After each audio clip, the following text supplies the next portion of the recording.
Summit hits a bleak COVID benchmark with 49 new cases in just 1 week. Phil Lindeman with your news from Avalanche Physical Therapy on Krystal 93. This just in, county health officials confirm a COVID outbreak of at least 2 employees at Lyon Cafe in Silverthorne. Owner Rob Lyon closed voluntarily on Saturday and hopes to reopen this Friday for takeout only. This is the 10th local outbreak since March and 4th in the past 2 weeks, along with outbreaks at Target, BHH Partners, and a vacation rental in Breckenridge. The county now confirms 49 new cases from last week alone, the most in 1 week since the onset of the virus.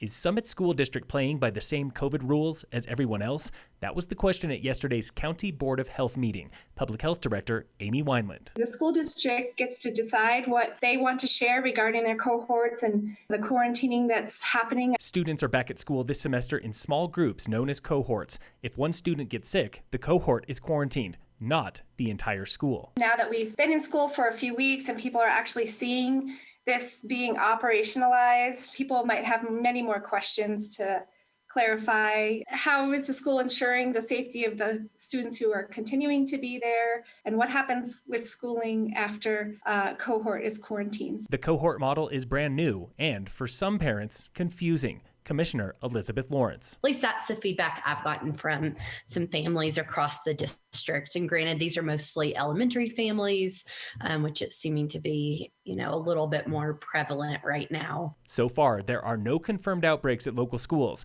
and officials have not commented on any cohorts under quarantine. Frisco Town Council has extended its COVID rent relief program. Councilman Dan Fallon from yesterday's Town Council meeting. The next couple of months are going to be very critical.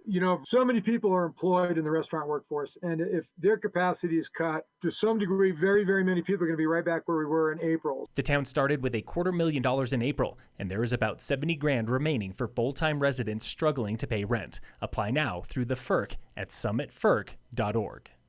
We've got updated data for Summit County's booming luxury home market. 96 sales worth more than $1 million in August alone, up 63% over last year, and no one saw it coming. We broke some records for the amount of sales that we had year over year, and it was a wild ride and pretty fun, actually. That was Dana Cottrell with Summit Association of Realtors. Average home price last month hit $1.4 million. But what about condos and apartments? If you had a 2-bedroom, 2-bath, under 500 or 600, or even, it kept going up, 700, they went fast.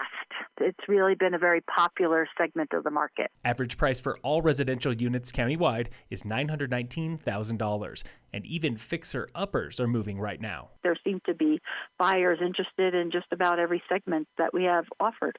Looking ahead, Cottrell says she cannot predict the autumn market, but hopes summer momentum continues.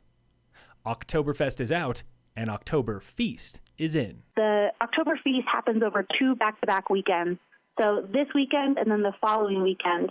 That was Austin Deneen at Breckenridge Tourism Office. Gone is the crowded traditional street fair, replaced with 3 to 5 course meals at local restaurants, inspired by the annual Brewmaster Dinner Series. A lot of people that come to the typical street party in Breckenridge aren't able to go to the Brewmaster's Dinner because it sells out every year. Most meals compared with Bavarian beer. See menus and reserve your seat at gobreck.com. In sports, the Rockies play the Giants tonight at 7:45. And in local sports, brought to you by American Family Insurance, the Weiss Agency, the Summit High Tigers golf team is going to state for the first time in 11 years. All 4 varsity golfers ended top 25 at yesterday's 4A regionals, led by senior Riley Sabula, who shot a 76 4 over par to finish tied for 3rd overall. Sabula joins Tyler Nakos, Ricky Alquist, and Ranger Stone in Colorado Springs for the state tournament starting October 4th. Phil Lindeman with your news from Avalanche Physical Therapy on Krystal 93.